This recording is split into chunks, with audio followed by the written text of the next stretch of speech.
नमस्कार दोस्तों अभी मेरे पास 3-4 दिन पहले एक फैक्ट्री का नक्शा आया था और उस फैक्ट्री में उन्होंने पहले वास्तु कंसल्ट किया था किसी कंसल्टेंट से। उसकी भी पूरी स्टोरी मैं आपको बताऊंगा। तो उन्होंने जब वास्तु कंसल्ट किया तो उनको कोई मिल गया चक्रा वाला कंसल्टेंट।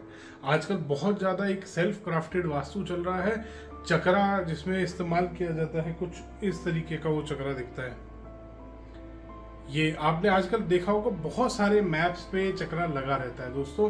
कुछ इस टाइप का वो चक्रा उस पे उनके फैक्ट्री के मैप पे लगा हुआ था और उस कंसल्टेंट ने वो फैक्ट्री बनवाई थी।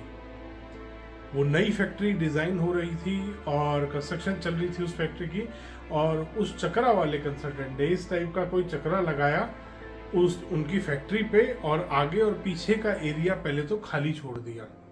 जो इस चक्रा के बाहर रेक्टेंगुलर प्लॉट था उनका, रेक्टेंगुलर प्लॉट में बीच में तो ये चक्रा उसने लगा दिया और थोड़ा सा टिल्टेड थी डायरेक्शन। तो दो डायरेक्शन उसने एक जगह काट दी, नॉर्थ और ईस्ट एक जगह आ गया, साउथ और वेस्ट एक जगह काट दिया, और आगे और पीछे का जो बचा हुआ हिस्सा था प्लॉट का उसको उसने इस्तेमाल करने से मना कर दिया। उसने कहा ये अगर इस जगह पे या इस जगह पे आप इस्तेमाल करेंगे इसको, चक्रा के बाहर अगर आपका फैक्ट्री का कोई भी पार्ट जाएगा, कोई भी हिस्सा जाएगा, कोई मशीनरी आपने इसके बाहर लगा दी तो ये एक बहुत बड़ा दोष बनेगा। अब दोस्तों कोई बात नहीं, उन क्लाइंट ने उनको बोला ठीक है सर, आप जैसे मर्जी आप वैसे करिए और इस चक्रा के अंदर आप मेरी मशीनरी सेट करा दीजिए, ठीक है। अब क्लाइंट है, उसको थोड़ा ना पता है कौन सा वास्तु ठीक है कौन सा वास्तु गलत है, वो सही वास्तु करा रहा है गलत करा रहा है। ये सेल्फ क्राफ्टेड वाले भाई साहब वहां पहुंच गए अपने चक्रा को लेके। आजकल चल ही रहा है फ्रॉड बहुत सारा वास्तु में। हर जगह आप देखेंगे 16 zone, 32 entrance, 4 pillar, 5 pillar, 6 pillar, इस तरीके से हर वास्तु वाला एक अपनी अलग थ्योरी बना के बैठा है। और सबसे ज्यादा तो इसका फ्रॉड चल रहा है दोस्तों। अगर आपके भी किसी आर्किटेक्ट ने नक्शे के ऊपर ये इस तरीके का बना के दे दिया है, या आपके भी किसी कंसल्टेंट ने, वास्तु कंसल्टेंट ने ये बना के दे दिया है, रख के दे दिया है, या लगा दिया है आपकी ड्राइंग पे कुछ इस टाइप का चक्कर, तो दोस्तों संभल जाइए, वहां आपके साथ फ्रॉड हो रहा है। खैर वो फैक्ट्री वालों ने उन्होंने कहा कि कोई बात नहीं सर, आप कंसल्टेंट हैं, जैसा आप बोलेंगे वैसे ही होगा। अब वो कंसल्टेंट भाई साहब ने उनको बताया कि ये यहाँ पर तो साउथ ईस्ट S2 S3 में आपकी फायर वाली मशीन आएगी। अब वो फायर वाली मशीन है 12 फुट की, मशीन का साइज ही 12 फुट है। अब S4 S5 ये जो भी निकल रहा है, S3 S4 जो भी निकल रहा था, ये निकल रहा था 8 फुट का ही। तो उसने कहा कि टेढ़ी करके आप मशीन लगाइए, जैसे इस चक्रा में आ रही है ना, ऐसे करके टेढ़ी करके मशीन आएगी, आप सीधी मशीन नहीं लगाएंगे। दोस्तों क्लाइंट इतना सही, इतना सीधा, उसने कहा जैसे आप बोलेंगे सर वैसे मशीनरी सेट कराएंगे। दोस्तों उसने ऐसे चक्रा के अकॉर्डिंग ही सारी मशीनें सेट करा दी। वो फैक्ट्री कम म्यूजियम ज्यादा लग रही थी। कोई बात नहीं, उसके बाद भी वो क्लाइंट ने नहीं अपना कूल खोया और आगे उनसे कंसल्ट किया कि शायद कंसल्टेंट बिल्कुल ठीक। अब उसके बाद वो चक्रा वाले कंसल्टेंट ने उनको बतानी शुरू करी रेमेडीज कि आपका प्लॉट का जो बार चार्ट मैंने क्रिएट करा, इसके बाद एक बार चार्ट भी बनाया जाता है दोस्तों। शायद आप इससे आपने कभी कंसल्ट किया होगा ऐसे फ्रॉड वास्तु चक्रा वाले से, तो आपने देखा होगा एक बार चार्ट भी बनता है। फिर उस कंसल्टेंट ने वो बार चार्ट निकाला कि ये आपकी फैक्ट्री का बार चार्ट है। अब वो क्लाइंट ने वहां पर उस क्लाइंट ने अपना जो कूल था वो खो दिया। उन्होंने कहा कि सर आपने मेरी पूरी फैक्ट्री डिजाइन करी है। कंसल्टेंट ने कहा हाँ जी करी है। उसके मैंने आपकी हर बात मानी। क्लाइंट ने पूछा तो कंसल्टेंट ने कहा हाँ जी मानी, तो आप मेरे को रेमेडीज क्यों बता रहे हैं? अब आपने ये बार चार्ट बनाया है और आप मेरे को कह रहे हैं कि ये 1.5-2 लाख रुपए की रेमेडीज आपको करनी पड़ेंगी। आपको एक हंसों का जोड़ा रखना पड़ेगा, एक आपको तलवार लटकानी पड़ेगी, एक आपको चेस बोर्ड रखना पड़ेगा, और फैक्ट्री में तो ये सब चीजें मैं बकवास रख नहीं सकता।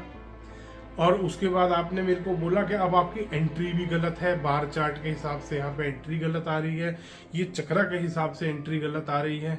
अब आप जब कंसल्टेंट हैं तो आप मेरे को बता दीजिए कहाँ, मेरा तो इतना बड़ा प्लॉट है, मैं तो कहीं से भी एंट्री ले सकता हूँ, मेरे ऊपर तो कोई ऐसी रेस्ट्रिक्शन नहीं है गवर्नमेंट की।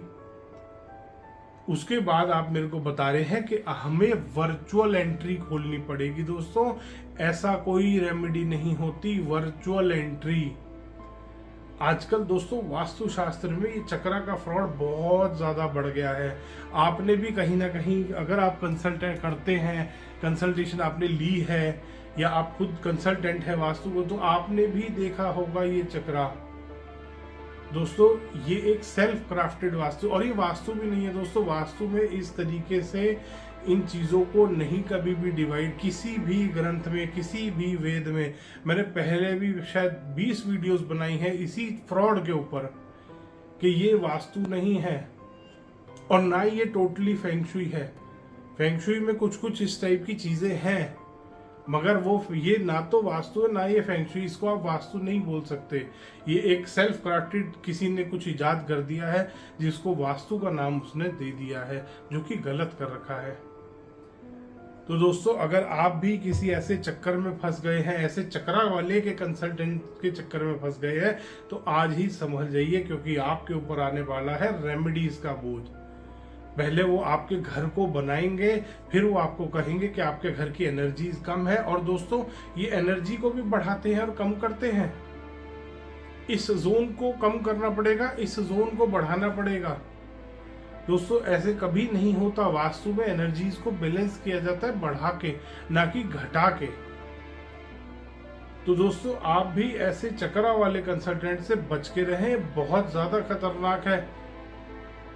ऐसे ही लोग होते हैं जो चक्रा वाले कंसल्टेंट से कंसल्ट कर लेते हैं और उसके बाद कहते हैं हमने तो वास्तु कराया था, हमें कोई इफेक्ट नहीं आया। दोस्तों वास्तु शास्त्र जब लिखा गया था उसमें ऐसे चक्रा का कोई विवरण नहीं है, ना ही वास्तु में कभी ये बताया गया कि ये वाली ईस्ट डायरेक्शन लीवर की है, ये सर्कुलेशन की है, ये आपकी गॉल ब्लैडर की है। साउथ ईस्ट में अगर कुछ भी समस्या होगी तो गॉल ब्लैडर खरा, ऐसा नहीं होता दोस्तों।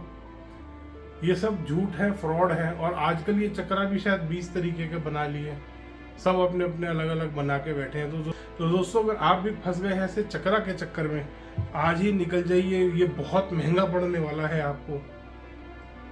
वो फैक्ट्री वाले बच गए, उन्होंने फैक्ट्री काफी सेट कर ली थी और काफी बची भी हुई थी, लगभग 40% काम ही उनका हुआ था, तो वो बच गए, वरना आज वो भी रगड़े जाते और एक और फैक्ट्री बिना किसी वजह के बंद होती। दोस्तों धन्यवाद। दोस्तों वीडियो पसंद आया तो इसको लाइक करें, शेयर करें और चैनल को सब्सक्राइब करना ना भूलें।